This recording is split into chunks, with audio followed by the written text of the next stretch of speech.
Buenas tardes, bienvenidos a estas 11ª jornadas de historia de la Fundación para el Estudio del Pensamiento Argentino e Iberoamericano, FEPAI, sobre Malvinas, ayer y hoy, una jornada pensada para poner en valor la historia de las islas y también cómo la historia de la cultura argentina y de la educación argentina y de las artes y las letras ha pensado Malvinas. Son unas jornadas interdisciplinarias y vamos a comenzar ahora con la primera reunión que la hemos titulado Tres momentos para recordar Malvinas.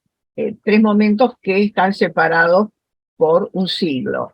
El primer momento del siglo XVIII, el segundo del siglo XIX y el tercero del siglo XX.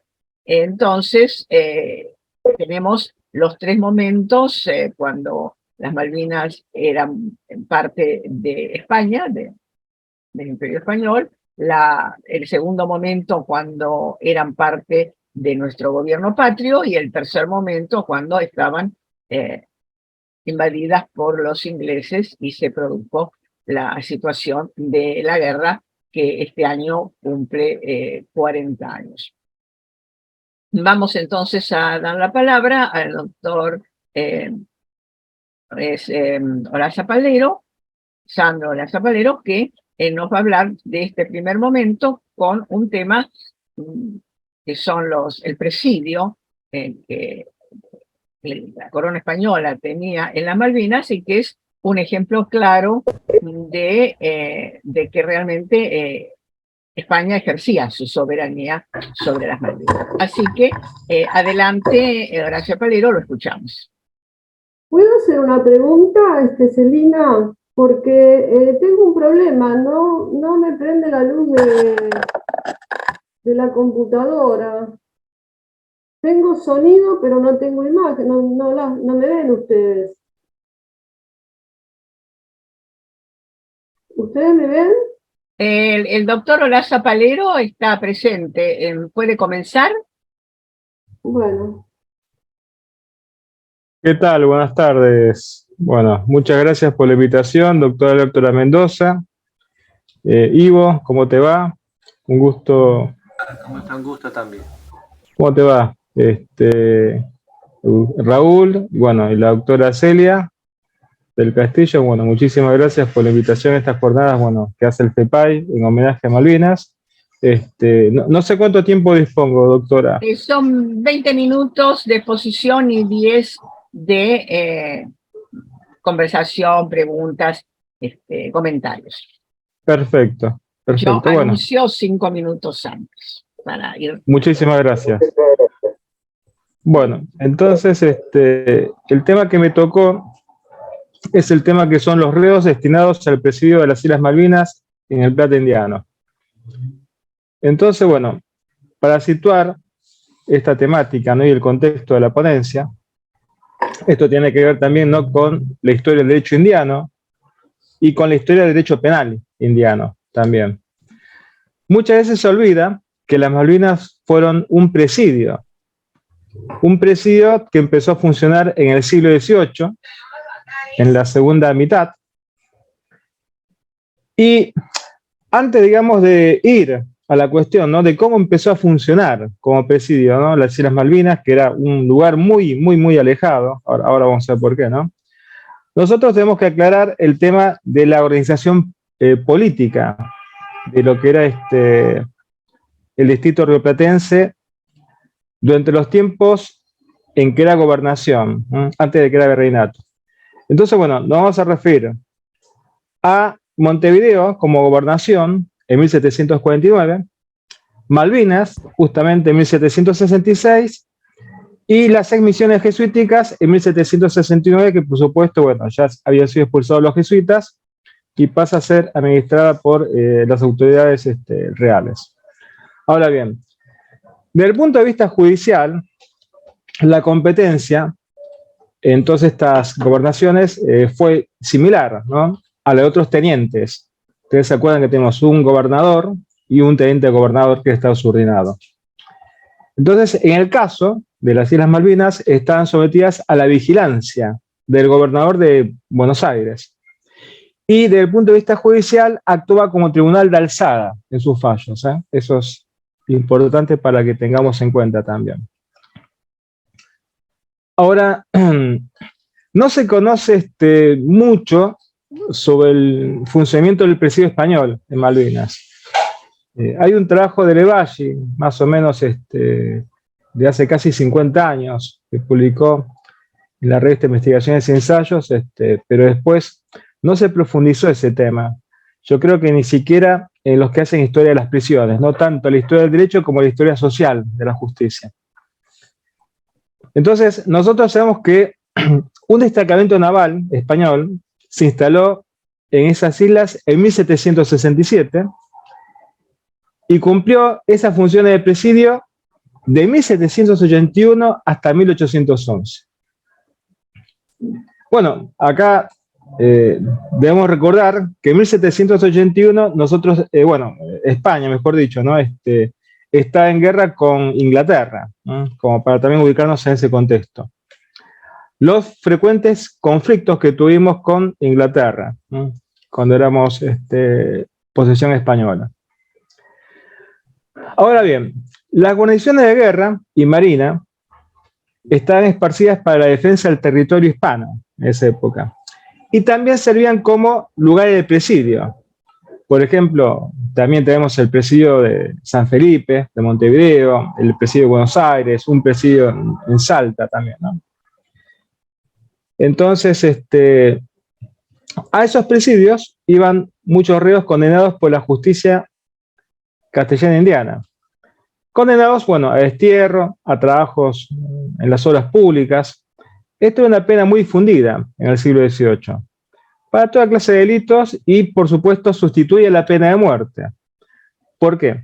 Porque en esa época teníamos muy pocos hombres, por lo tanto, una persona le era conmutada la pena o era indultado y podía ir como un hombre destinado a trabajar las obras públicas o si no como soldado, tanto de tierra como de mar. Esto es muy importante, ¿no?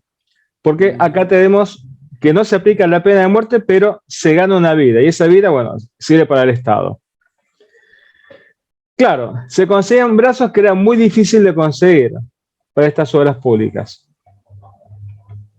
Ahora bien, la guarnición del puerto de la Soledad de Malvinas, en los últimos años de la dominación española, tuvo un sistema administrativo muy particular. El cargo de gobernador era desempeñado frecuentemente por un oficial de la Marina Real. Por supuesto, tenía una reducida fuerza a su cargo, y con eso tenía que cuidar el orden de los reos del presidio, y también, defender la soberanía española frente a ataques extranjeros. Ahora, esta situación se complicaba al tener que mandar un contingente de soldados proveniente de los cuerpos regulares del virreinato, que muchas veces incurrían en actos de indisciplina y eran destinados a las Islas Malvinas como un lugar alegre, ¿no?, agreste, e inhóspito, no muy alegre, ¿no? Claro, no era muy alegre para los que iban ahí.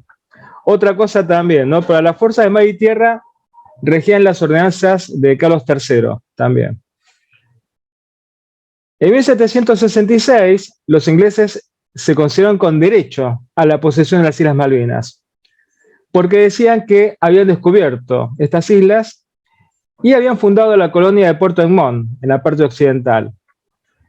A su vez, España reclamó a Francia la ocupación que había realizado el marino francés, que ustedes se van a acordar, Luis Antonio de Bougainville, en 1764. Y que esto, trajo una protesta por parte del embajador español en la corte de Francia.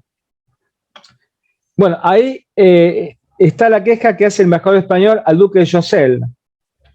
Entonces el duque de Choiseul se le adelantó y le pidió disculpas por la llegada de Bougainville, primero a Montevideo y después a las Islas Malvinas.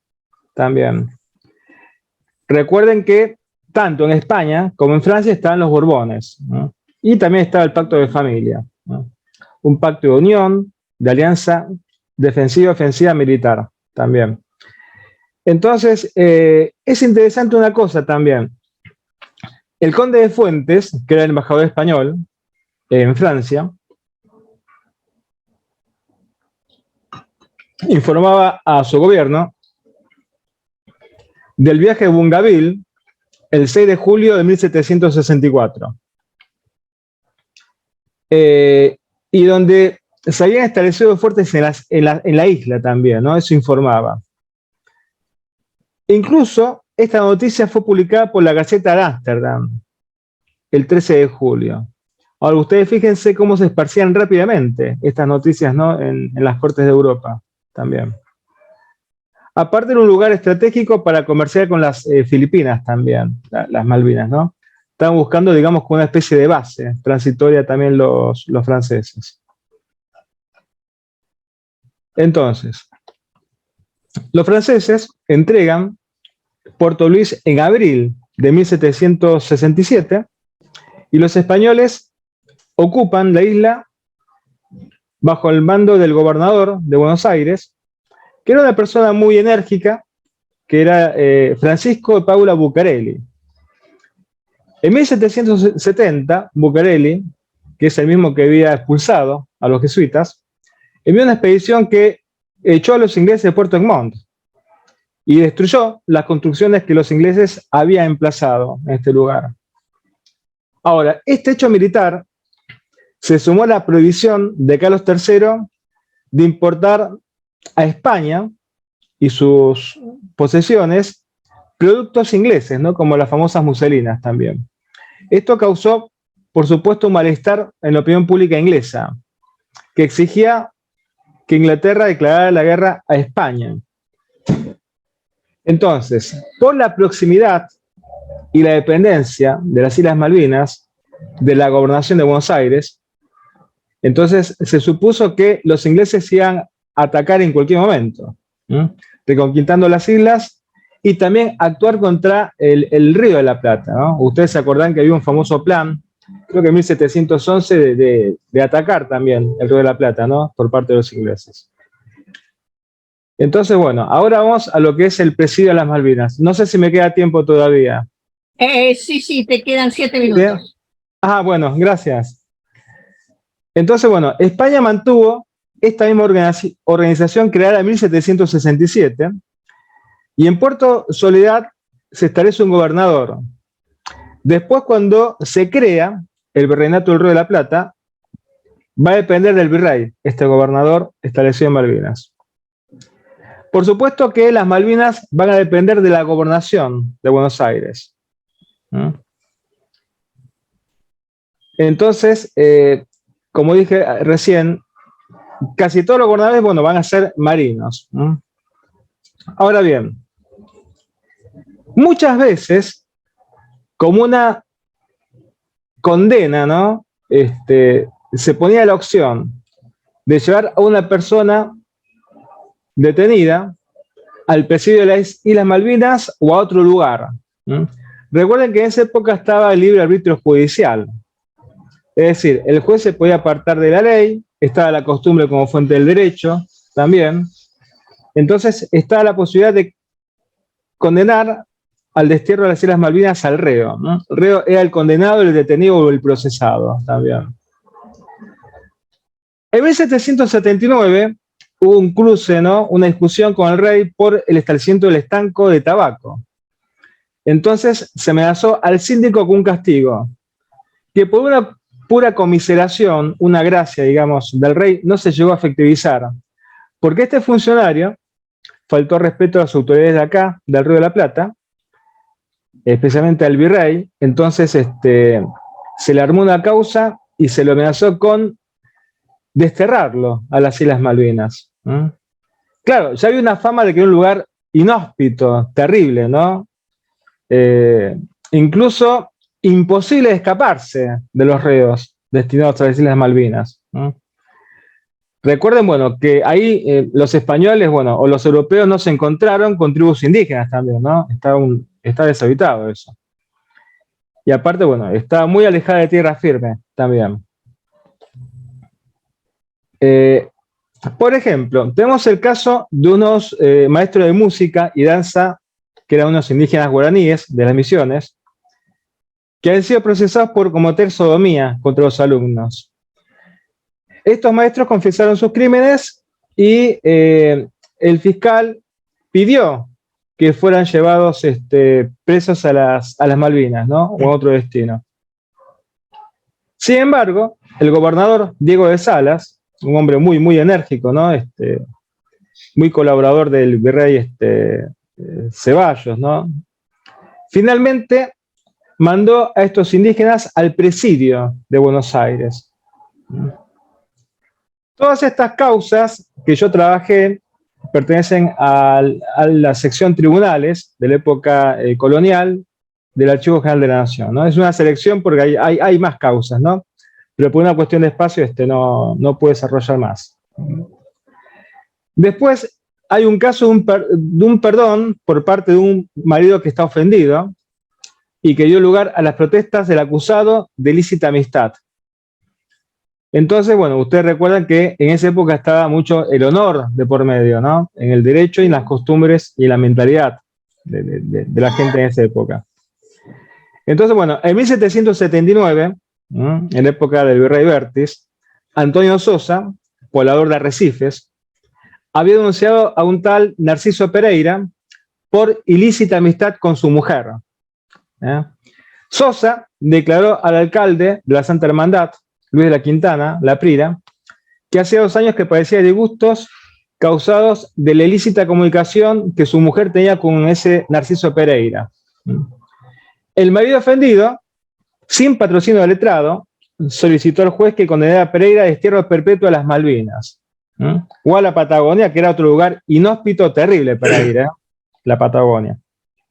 Sin embargo, el 5 de mayo de 1781, el gobernador interino Salas, asesorado por el doctor Rospigliosi, declaró que, bueno, visto el asestimiento y la condonación, una especie de perdón a los 2 cómplices por Sosa, el marido ofendido, ordenó la restitución de la mujer a su hogar y a Pereira lo desterró a Arrecifes, en lugar de las Malvinas, con la advertencia de que si él incurría otra vez en su delito, lo iba a llevar a otro lugar más alejado por el término de 10 años también.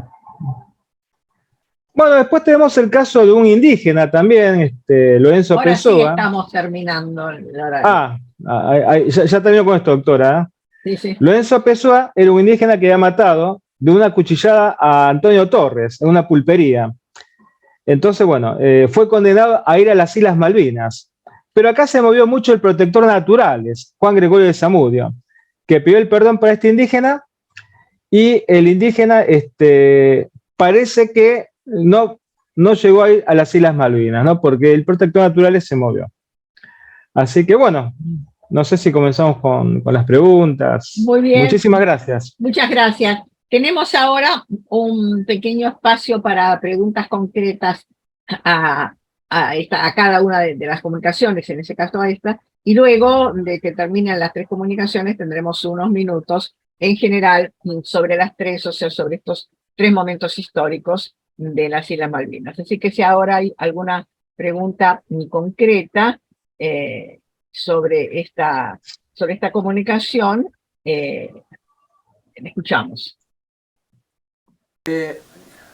Doctor Palero, Ivo. Hola Ivo, ¿cómo te va? Muy bien, me alegra verlo. Gracias por venir. Me da la impresión de que un poco las penas y los envíos a Malvinas un poco también estaban ajustados a la importancia del preso, porque enviar a un indio, seguramente que si debían ser presos muy importantes desde el punto de vista político, estarían más cerca de Buenos Aires o Montevideo, puede ser, que todo dependía de eso, y que había una especie de discriminación, no sé con qué criterio se los mandaba a Malvinas y con qué, según la importancia del preso, supongo. Claro, muy buena tu pregunta, Ivo. Bueno, en esa época estábamos en una sociedad estamental que se caracterizaba justamente por la división, ¿no?, de los grupos sociales. Entonces, si uno se pone a analizar quiénes fueron los que fueron a Malvinas en la época colonial, vamos a tener muchos indígenas y gauchos, ¿no? Muchos indígenas y gauchos, incluso hasta el principio del siglo XIX. Ustedes se acordarán del famoso gaucho Antonio Rivero, ¿no? Pero bueno, como vos dijiste recién, a mí me parece que no fue ningún precio importante, ¿no? Ni siquiera, qué sé yo, un militar de alta graduación, que a veces eran castigados también, ¿no?, con el destierro. Entonces, bueno, por lo que yo he visto, han ido indios, han ido, digamos, gauderios, como se le decía, ¿no?, en el siglo XVIII, ¿no? Todavía no está la palabra gaucho, ¿no? Gauderios o vagamundos, que son vagabundos también. Entonces, bueno, ese es el componente, digamos, social que iba a las Malvinas, ¿no? Tanto a trabajar, ojo, con profesiones también. Yo he encontrado carpinteros, herreros, albañiles también. Eso es muy importante, ¿no? Porque estos presos eran, digamos, como bien cotizados también. Y he encontrado también pedido de varios reos, varios a la vez, al gobernador de las Malvinas, que era un marino, pidiendo que se habían pasado de la pena. Claro, porque ahí no tenías un protector de naturales, no tenías un defensor de pobres y no tenías el visitador, ¿te acordás? El visitador de presos que iba 2 veces por año, visitaba las cárceles y se decía a la gente, ¿usted por qué está preso? ¿Desde cuándo está? Había gente que ni sabía que tenía una causa judicial.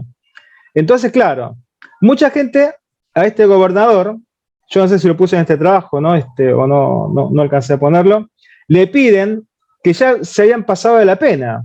Por lo tanto, también invocaban su pobreza, decían que habían dejado hijos huérfanos o que habían dejado, bueno, a la esposa desvalida y sus hijos menores también. Es muy interesante el argumento que tienen estos reos ahí en las Malvinas, ¿no? Y que, insisto, no está muy trabajado tampoco, ¿no?, en la historia del derecho, en la historia social de la justicia. Muchas gracias por tu pregunta, Ivo. Muy bien, muchas gracias. Pasamos ahora a la segunda ponencia de esta mesa, una recordación de cómo se vivía en Malvinas a principios del siglo XIX, una ponencia de Ivo Kravich sobre el diario de María Sanz de Bernet. Adelante. Bueno, gracias Celina, ¿me escuchan bien? Bueno, más que una ponencia es una reflexión, digamos, desde lo literario, es una reflexión personal sobre el diario de María Sáenz de Bernet. Creo que son 190 y pico, 194 años de escrito, y hay pocas referencias de los historiadores, quizás porque estriban en que a lo mejor la valoración del documento desde el punto de vista histórico, más bien, yo diría más bien desde el punto de vista literario que histórico, en la medida en que de alguna manera está ensamblado al emprendimiento, al significativo emprendimiento que hizo su esposo, Bernet, desde el punto de vista económico y político como gobernador de las islas. El diario es breve, voy a leer algunas partes que van desde el 15 de julio de 1829 hasta 22 de diciembre del mismo año, y que después se interrumpe intempestivamente, casi no aclara ella las razones por la interrupción, salvo por algunas cartas que ella tenía que obligadamente escribir, y que los párrafos que voy a leer no están, digamos, ordenados cronológicamente, sino de acuerdo más o menos a el modo en que a las distintas, digamos, partes significativas de la vida en la isla. Por ejemplo, en el caso de los inmigrantes alemanes, yo leo lo que atañe a ese tema, ¿no? Mi primera reflexión cuando leí lo del 15 de julio de 1829, que es cuando ella llega a las islas, es qué pasa con una persona que pisa por primera vez un lugar inhóspito, un lugar donde predomina la importancia y el peso del paisaje, y que además de la tensión y de toda la tensión y la sombra que significa luego un viaje tan tan azaroso y tan difícil que era por aquella época, ¿no? Dice así: julio 15 de 1829, me levanté un momento y volví a hacer probar mis fuerzas al deseo que tenía de llegar a las casas. El ama seguirá con los chiquitos. Viva que iban cargados por los marineros y criados. Weisman propuso ir en busca de una silla o cátedra para conducirme y a poco rato volvió con una silla de brazos. En ella nos condujeron. Un marinero se sacó una corbata de lana del cuello con lo que me abrigué la cabeza. Pasando por debajo de una barroca donde no daba el sol, había un montón de nieve. Me alcanzaron un poco para que la viera, lo que tanto alegaba mi vista por su blancura y brillantez, que luego al tomarla en las manos sentí su frialdad. No quise por más tiempo contemplar su hermosura. Pasé por el puente. Me detuve a observar un arroyo cristalino de agua dulce que pasó por debajo, cuyo ruido atrajo mi atención. Llegué a las casas y lo primero que vi fue una infinidad de negras chicas y grandes. Salieron a recibirlos haciendo la misma demostración de contento que los negros. Me acosté en la cama de uno de mis hermanos y luego que respiré con libertad, despachó un peón a la estancia con una carta a Loreto, que sería el hermano, avisando mi llegada. Al poco rato trajeron varias de las aves que hay allí, las que me parecieron hermosas. Emilio y Loreto no nos esperaban por ser ya tan avanzada la estación, por los que no habían concluido mis habitaciones. Nos alojamos en el cuarto de Emilio y él en uno de altos. El ama y los chiquitos en otro, al lado del nuestro. Acomodados y aunque con mucha estrellez, me hallaba dichosa de haber abandonado el buque, cuya cama, aunque muy incómoda con buen servicio y abundantes provisiones, me era insoportable por el mareo. Emilio volvió de a bordo y se explicó nuestro desembarco del modo ya indicado. Hay en las sucesivas páginas del diario disponibilidad de ánimo sujeto al clima. El paisaje y todo lo que significa con sus seres serán sus referentes. De ahí en más, todos estarán envueltos en una misma significación. Estarán todos en lo que no es, en lo que está por hacerse. Y el paisaje es el protagonista. 21 de julio, nublado, hacía la noche temporal con viento fuerte. Me fastidia mucho la continuación del mal tiempo que me hace parecer este lugar más triste de lo que es. Sin embargo, se debe, aunque con esfuerzo, digo yo, una recuperación gradual cuando los que le rodean le remiten de algún modo a las formas sociales de la vida colonial de Buenos Aires. Si se quiere, un punto emotivo de reflexión. 8 de octubre. Encontré este matrimonio muy contento, no menciono aquí el nombre del matrimonio, muy contento de lo que no dejó de extrañar. Pues en los primeros días de su llegada aquí se quejaban por haber venido a un desierto, pero hoy, que se hallan bien acomodados en una buena casa, y que nada les falta, dicen que les parece vivir en el paraíso. Así también sus referentes como sus familiares, establecidos con anterioridad, hermanos y criados, y que sin estos habría sido difícil el viaje de ella. Sus páginas evocarán su esfuerzo por lograr en todo lo posible y en lo cotidiano algo de lo que se dejó atrás, entre comillas, provisoriamente. Se notará en sus páginas esa fuerza invasiva como apasionante del paisaje, insisto, que acompañará sus vidas. 16 de julio de 1829. Yo estaba impaciente por ver a mi hermano Loreto cuando en esto llegó un peón de la estancia con carta para Emilio, pidiendo algunas cosas que necesitaba y le mandó un asado con cuero cuya vista estimuló mi apetito. En efecto, tomé de él un poco, era tan gordo y sabroso que no cesaba de decir a Bernet si lo tomaría nuestra madre tan buena en Buenos Aires, acordándome que había salido de allí con escasez. Entonces, es el momento en que su vinculación con el paisaje, insisto, no estará sentimentalmente acompañada por lo irredento de esas tierras o por lo frágilmente afirmadas en su soberanía, al contrario de un observador de hoy cuya carga histórica delinea y acompaña la mirada. Para aquellos protagonistas, la importancia histórica se encontraba apenas difusamente delineada, como es el acto de reafirmación del territorio tan distante de lo que se llamaría la civilización.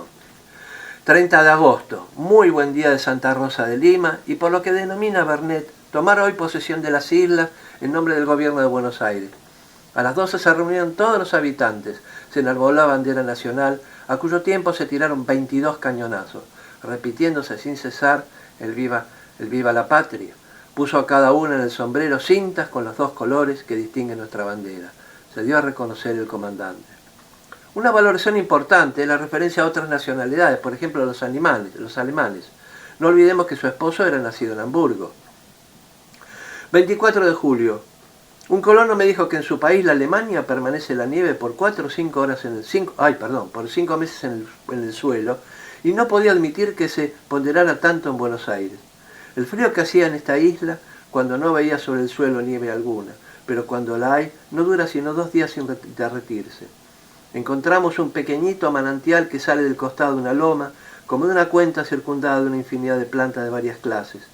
Probé de esta manera agua y me ha parecido la mejor que he tomado en mi vida. Me acordé de mi hermano Domingo, que es tan afecto a la buena agua. En la vuelta a casa me encontré con un alemán cargado de aves de hermosa pluma y muy gordas. 18 de julio. Sigue el mal tiempo.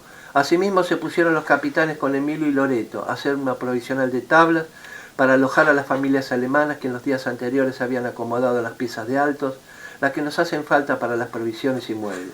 Hoy mismo se concluyó la obra y las familias se han acomodado. 20 de agosto. El mismo tiempo y viento que ayer. Los alemanes concluyeron la casa. Pernat les había destinado la que servía de hospital a los españoles. A las paredes son muy gruesas de piedra, no les faltaba más que las puertas y ventanas, y habiéndoselas puestas se mudaron hoy las familias. 10 de octubre, tiempo variable. A la tarde me pasé en el jardín. Está al cuidado de un alemán que estuvo empleado en la quinta de Holmberg, en Buenos Aires. Ha sembrado ya muchas semillas de hortalizas y un día de estos lo hará de flores. 30 de septiembre, buen tiempo. Algunos colonos alemanes han ido a la pesca de lobos marinos. Bailaron los negros a la tarde como de costumbre, todos los domingos. Su esfuerzo de colonización notable, el esfuerzo físico de aquellos inmigrantes, donde las mujeres incluso cumplían un rol diferente al de las mujeres españolas del asentamiento, que se remitían a las reglas sociales de la vida colonial, muy reducidas en sus labores, aunque limitadas en sus posibilidades. Propensión lógica a rodear el entorno lo más rápidamente posible de aquellos elementos de la civilización, provenientes tanto de Buenos Aires como de Europa. Esto parece obvio y, sin embargo, cuando hablamos de distancia, hablamos de indefensión, que si bien no está claramente mencionado, le sugieren las palabras a la llegada de un buque a la hora de observar su bandera. Lunes 3 de agosto, nublado y frío. El tiempo que por el mal tiempo no puedo salir, busco de qué ocuparme en casa, para entretenimiento, al lado de la chimenea, leyendo unos ratos que por fortuna estamos provistos de muy buenas obras. Otros, ratos en el piano, cosiendo, etc. De noche nos dedicamos más a la música, en la que Emilio y Loreto han hecho progresos, principalmente este último en el canto. Obviamente no se variaban nada las costumbres y la distancia social. 13 de octubre, día claro y viento muy fuerte, el que me ha impedido salir, y me ocupé de enseñar a las criadas los diferentes servicios de la casa, en lo que más unas están muy torpes, otras progresan rápidamente. Espero dentro de algunos meses estar servida a mi gusto. El piano me entretiene mucho rato. 2 de agosto. A la tarde prepararon los negros sus tamboriles y las negras se vistieron con la mejor ropa, adornándose con los abalorios que les traje de Buenos Aires. Su baile es muy feo y no se puede oír por mucho tiempo. Los alaridos que dan todo el tiempo que dura el baile, y a las 12 se les mandó callar. Paso a desgranar finalmente algunas cuestiones que refieren el diario, acaso como acontecimientos que sobresalían o escapaban a la monotonía del trajinar diario. De relaciones sociales y de casamiento. 18 de octubre, buen tiempo. Hoy nos han pedido permiso para casarse el citado capataz de las negras. Es el más ladino y de mucha razón se han tomado los dichos. 24 de octubre, al mismo tiempo que ayer, se ha dispuesto el casamiento de Antonio y Marta para mañana. 25, buen tiempo. A las 9 de la mañana se celebró el casamiento de Antonio y Marta. Se juraron eterna fidelidad ante 4 testigos y de los padrinos. Firmaron la contrata y se convinieron en formalizarlo por la iglesia. Los que fueron a Buenos Aires, los padrinos le dieron convite y baile a la noche. La ama es la que se distingue de cantora entre los peones, y como a cada décima que canta le regalan plata, con este aliciente no se pasa un día sin cantar. Jacinto me trajo 500 huevos. Supongo yo que no debían tener problemas con el colesterol, ¿no? Eran lo que prácticamente muy buena parte de las comidas se componían de... Menciona en el diario varias veces 200 huevos, 500 huevos, 100 huevos me trajo del otro lado, realmente impresionante. 26 de octubre, luego que llegamos a casa, se presentó un peón suplicando a Bernet tratase con el padre de Lisa, la muchacha blanca que cuidaba a los niños, para que su padre consintiera que ella fuese su esposa. El padre lo dejó al arbitrio de su hija, quien contestó que no pensaba en eso todavía. 27 de octubre, nublado y algo lluvioso. Un piloto alemán que antes dirigía el pescadero quiere casarse también con Elisa, lo que no ha dado contestación definitiva. Otro de los paisanos se cree con más derecho, por haber sido el primero que la pidió, y por lo mismo piensa poner impedimento en caso que la pretendida se decida por algún otro. 23, y también acá me refiero a conflictos impensados, por ejemplo el 23 de agosto, buen tiempo. Las familias alemanas dieron un baile a los criollos. Uno de los pasajeros de Buenos Aires, en la Betsy, tomó una arma cargada y por estar ebrio amenazaba matar a todos los que se presentaban. Cuando Bernet lo supo, mandó prenderlo y amarrado lo condujeron a una pieza que sirve de cárcel. Este acontecimiento hizo que no termine trágicamente la tertulia. 1 de septiembre, nublado, con viento fuerte. Se ha concluido de tomar las declaraciones y no ha resultado culpable el reo, se ha puesto en libertad. Y también de muertes inesperadas, una seguidilla de enfermedades y muertes en tan poco tiempo. 10 de noviembre, continúa el buen tiempo. A las 5 de la mañana murió uno de nuestros criados ladinos, parecía de gota. Ha sido sentido por todos y más por sus paisanos, no han cesado de llorar todo el día. Y de un modo que me ha sido extraño, se reunían formando círculos a dar voces y sollozos. Fue acompañado al cementerio por 15 de los otros negros y algunos blancos. Miércoles 2 de diciembre, tiempo variable. Estoy con el pesar de ver gravemente enferma a la mejor de las negras. Se halla tocada una fiebre violentísima. No tiene más de 24 horas de enfermedad y está en un delirio continuo, de la misma criada que había destinado al servicio de mi padre en Buenos Aires. 3 de diciembre, muy buen tiempo. Loreto salió al campo con algunos de los peones. Ha muerto hoy mi buena negra. Lo siento sobremanera, pues es una pérdida para mi madre. Ninguna de las otras se encuentra tan a propósito para servirla como lo era esta, por su buen carácter y extremada docilidad. 5 de diciembre, el mismo tiempo del día anterior. Se enterró hoy esta tarde a la pobre Gregoria, cuyo cadáver acompañado por todos sus paisanos. Las negras lloraban todo el tiempo. 15, tiempo variable. A las 11 de esta noche murió mi pobre Julia. Tenía un mes de enfermedad. Hoy se le ha hecho chasque a Bernet porque tiene que despachar el buque. Por último, sábado 19 de diciembre, murió, buen tiempo, murió el hombre que venía enfermo en la goleta. El diario es breve. Mariano Dicio no expone en su diario cuestiones que acaso no estaban permitidas escribir y solo se trataban entre su esposo y ella. Escribe finalmente, martes 22 de diciembre, nublado y ventoso, por tener que aprontar cartas y encomiendas para Montevideo y Buenos Aires, no cesa el diario que he llevado desde que desembarqué en esta isla hasta la fecha. Bueno, en resumen, Bernet abandona la isla con su familia fechada el 19 de noviembre de 1832, es decir, casi 3 años después de escrito el diario. Mi impresión final es el de una acuarela literaria. Dejó pintado lo que podía escribir. Cargada de significaciones actuales, no deja de ser una perla esbozada en un horizonte marino, desolado e incierto, hoy acompañado de tumbas y algunos cambios. Como autor de teatro me hubiese gustado hilvanar su vida y desentrañar su dimensión como esposa de un pionero, porque la historiografía no deja espacio, salvo a los que nos ha dejado la posibilidad de encontrarnos en circunstancias parecidas, jamás iguales. Del libro utilizado, Antonio Montarce Lastra, Redención de la Soberanía, editorial Pompeya, Buenos Aires, 1964, y nada más. Gracias.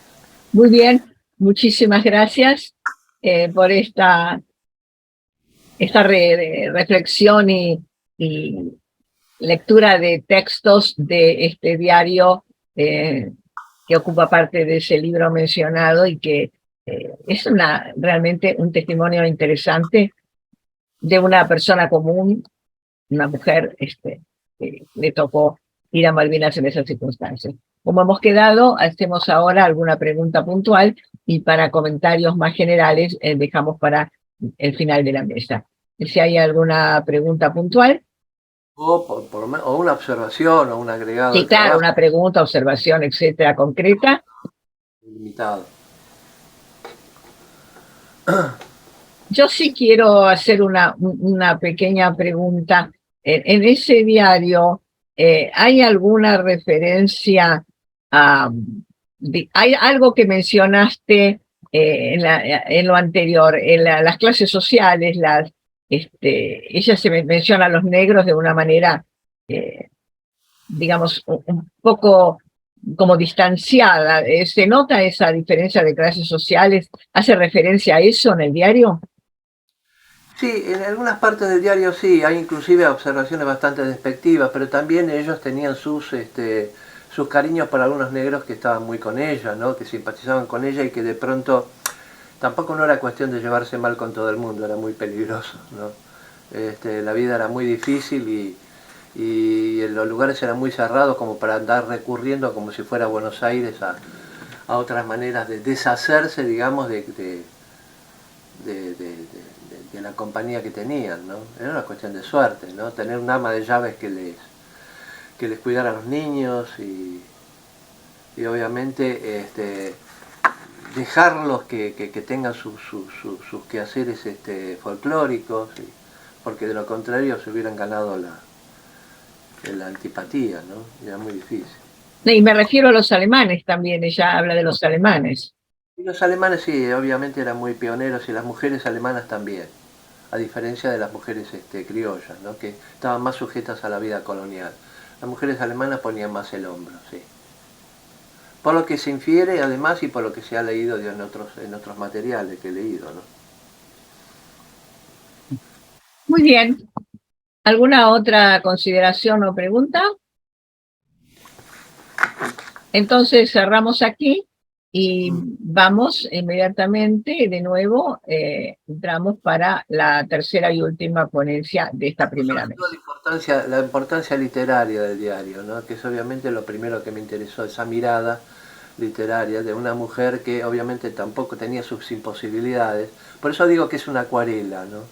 Vamos ahora a la tercera exposición de esta primera mesa con la doctora Celia Cordeseira del Castillo, que nos va a hablar de la memoria y el olvido y los recuerdos en relación a la Guerra de las Malvinas. Adelante. Te comparto la pantalla por si querés presentar imágenes. Empezamos de nuevo entonces. En esta investigación nos ocupamos de analizar en primer lugar los orígenes del concepto memoria, que surgen en 1925 cuando Maurice Halbach propugna que había que distinguir entre la memoria, una interna y personal, y otra social. La primera siempre se auxiliaba de la segunda. Él todo esto lo va a publicar en su libro que va a marcar un cambio en los estudios históricos, que se denomina Los cuadros sociales de la memoria. Él explica que hay marcos que están definidos temporalmente, como los segundos, minutos, días y noches. Y además por las diferencias entre la concepción del tiempo que cada sociedad tenga. La importancia de este autor está en que es uno de los primeros pensadores en entender la memoria como un proceso social, porque siempre estaba separado de lo social. Diferenció la historia al ver que el pasado se reinterpretaba de múltiples formas y manifestó que la memoria, aunque es individual, está determinada socialmente porque tiene una función social. Y entonces se la utiliza para justificar las representaciones del presente. En consecuencia, a partir de sus postulados, no se puede aislar la memoria psicológica individual de su dimensión social, ya que justamente los que recuerdan son los individuos que integran un grupo. El individuo evoca sus recuerdos respaldándose en marcos temporales de la memoria social y así logra situar estos recuerdos. Une el tiempo con el espacio, un tercer elemento que es el lenguaje, y así constituye un eje estructural que atraviesa la memoria colectiva. Recién en el año 1960, que hizo eclosión la idea de memoria colectiva, esto había permanecido casi desconocido para la historiografía. Esto sucede cuando Pierre Nora presenta su libro y el concepto de memoria en la Escuela de Altos Estudios de Ciencias Sociales de Francia. y ahí define lo que son los lugares de la memoria, donde viven el sentimiento y la memoria espontánea. Él afirma que hay que crear archivos, mantener aniversarios, organizar celebraciones, pronunciar elegías fúnebres. Y hay que aplicar lo que él llama la vigilancia conmemorativa. La historia los aniquilaría rápidamente si no estuviera amenazado, dice él. Es decir, si tenemos un grupo de técnicas para mantener viva la memoria, la historia no va a desaparecer. Pero en cuanto nos olvidemos de ella, según él, podía desaparecer. Los lugares de la memoria, que en un ratito vamos a ver, son sobre todo restos bajo los cuales subsiste una conciencia conmemorativa. Y vamos a ver que hay que crear, como insiste, los lugares de la memoria que se van a transformar en laboratorios. Es decir, dos personas distintas, o tres o cuatro, pueden estar en un lugar de memoria, pero recordar cosas distintas. Es decir, a cada uno le evoca determinadas cosas que tienen que ver con su pasado personal. Otro historiador que trabajó el tema fue Jacques Le Goff, que se distinguió por utilizar fuentes orales, lo que él llamaba la historia vivida, y fuentes escritas. Y enalteció o propugnó a los testigos sobrevivientes, es decir, los sobrevivientes a un hecho histórico, ¿no? Es decir, que la parte que los que están vivos pueden complementar ese pasado histórico asociado a la memoria personal. La memoria, según él, ayuda a cohesionar y a formar la identidad. Insiste que sin pasado no hay huella. De esta manera también podríamos afirmar, como hace Ramos Delgado, que recordar está íntimamente ligado a la acción de adquirir, almacenar, seleccionar y reinterpretar, y para recordar debemos tener una constante reinterpretación del pasado en una obra. Otro importante antropólogo, Marc Augé, afirma que nuestra vida colectiva, individual, privada y pública están influidas por las formas del olvido. Y a partir de él, de su obra, se empieza a tener en cuenta la importancia del olvido a la historia, que se puede deber a varias situaciones, ¿no es cierto? Por desconocimiento, por ocultamiento, etc. Lo mismo pasa con el antropólogo norteamericano y de origen noruego, Clifford Geertz, que plantea que los símbolos nos permiten una perpetua interpretación y que son el marco de la actuación social. Esos símbolos van desde la etapa más externa hasta la más profunda, donde se encuentra el verdadero significado. Entonces, el silencio y el olvido están presentes en cualquier análisis histórico que se realice. El primero, el silencio, puede deberse a la ocultación o a la incapacidad de transmitirlo, especialmente cuando se han vivido situaciones traumáticas, un poco como lo de Malvinas, ¿no es cierto? Ahora vamos a pasar a otro ítem, que es los objetos portadores de memoria.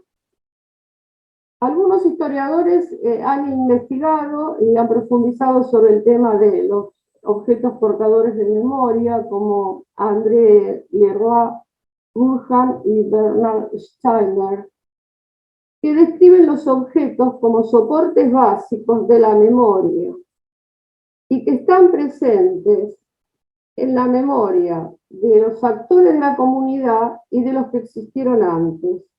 Esto que parece todo un poco raro, lo va a descifrar, digamos, entre comillas, el historiador Sebastián Ávila, que decidió ir a las Malvinas a buscar esos objetos portadores de memoria, que generalmente aparecen en los campos de batalla, ¿no es cierto?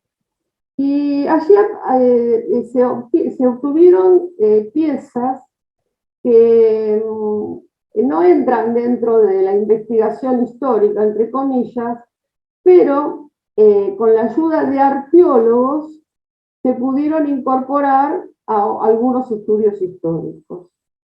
Entonces, estas piezas que vamos a ver en un ratito generaron un libro. El libro se llama exactamente Objetos portadores de memoria a la Guerra de Malvinas. Se hizo una exposición muy importante en la Biblioteca del Congreso, donde se exhibieron estos objetos de la vida común que tantos recuerdos le trajeron a los a los combatientes en ese momento, ¿no?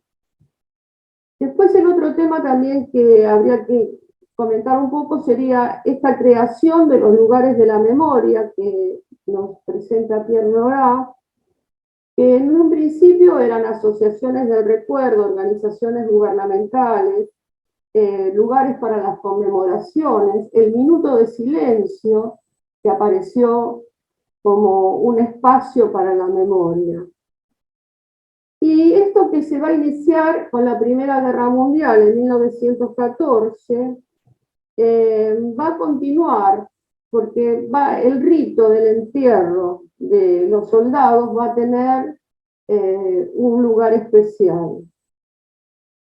Por eso, en el caso de Malvinas también, el culto de los muertos, así como el establecimiento de la tumba, los sitios de la sepultura, la formación de instituciones y la creación de cementerios, se transformó el cementerio en un lugar ideal para meditar y recordar a los muertos y tenerlos en la memoria.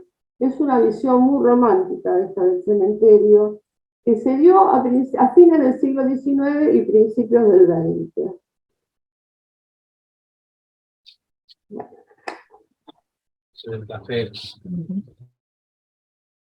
Queremos referirnos a Ricoeur también. Existe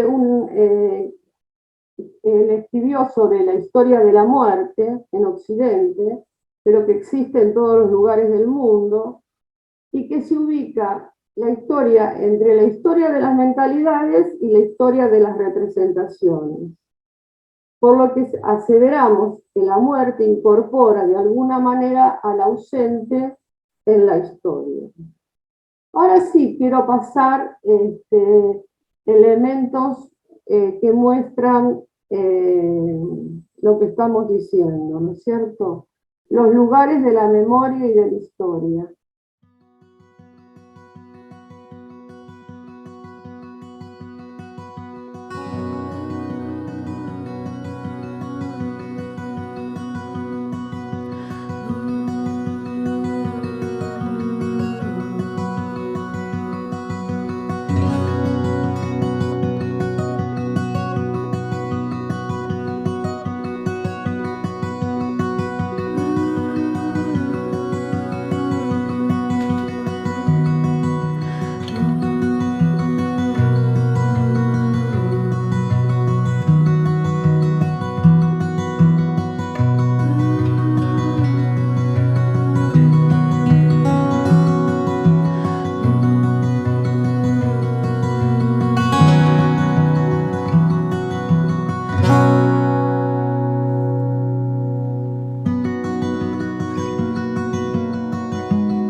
Eh, Hace eh, unos años atrás, la Fundación Nuestra Historia presentó 3 cartas originales entre el gobernador de Malvinas y el gobernador de Buenos Aires, seguidas, cartas oficiales, no cartas privadas, cartas oficiales, que eran las más antiguas que existían respecto a la documentación vigente.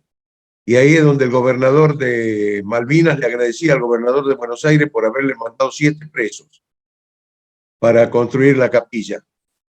Y da los nombres y todo de él. Y creo, no estoy seguro ahora, pues ya pasa el tiempo, creo que uno de ellos era de la nobleza o más o menos parecido. El resto eran todos reos, pero había uno de sangre más noble que había ido preso también. a mí lo que me sorprendió fue saber que Bernet era alemán, porque por el apellido yo creí que era de ascendencia francesa sin duda, pero era alemán y aparentemente estimaba mucho a los alemanes porque consiguió muchos colonos para las islas. Interesante, ¿no? La cantidad de colonos alemanes que había cuando la tomaron Sí, los ingleses. lamentablemente las cartas esas fueron a parar al Archivo General de la Nación y no la va a ver nadie nunca más. ¿Por qué? Porque ya están bajo 7 cerraduras y demás cuestiones, porque es un problema diplomático prácticamente. Bueno, pero ya han pasado tanto tiempo que 2 No, siglos. menos mal que tenemos las copias, fotocopias Claro, de todas, porque claro. no se podían tocar, se tocaban con guantes para que no se desarmen. Sí, este es todo un tema, ¿no? La documentación a la que el historiador no tiene acceso, ¿no? Hay Lo muchas. mismo fue un libro que entregó, el libro más antiguo que tenía Tom Perini, no me acuerdo el nombre bien, el libro más antiguo que había escrito sobre Malvinas, la descripción de Malvinas, que se entregó en custodia a un regimiento porque no se podía dejar más en el archivo porque no lo veíamos nunca más. Claro. Entonces está en custodia ahora en el regimiento 7. Y es exhibido, no tocado, es exhibido. Un libro en alemán, la primera edición, un libro de la primera edición, original. Y eso cuesta dinero y esfuerzo, y después, si uno no lo ve más, perdió. Es una pena, claro. El problema que también creo yo tiene el archivo es que no tiene capacidad de consulta mediante sistemas modernos de fotografía, que es lo que se usa ahora. El documento original raramente lo puede consultar un investigador a menos que sea por alguna razón muy, muy específica que tenga que ver con el papel, con la tinta, con ese tipo de cosas, pero por el contenido, digamos, un historiador común, un historiador que lo que quiere es informarse del contenido, en los archivos ahora lo que uno hace es pedir una copia en JPG, es decir, en una fotografía.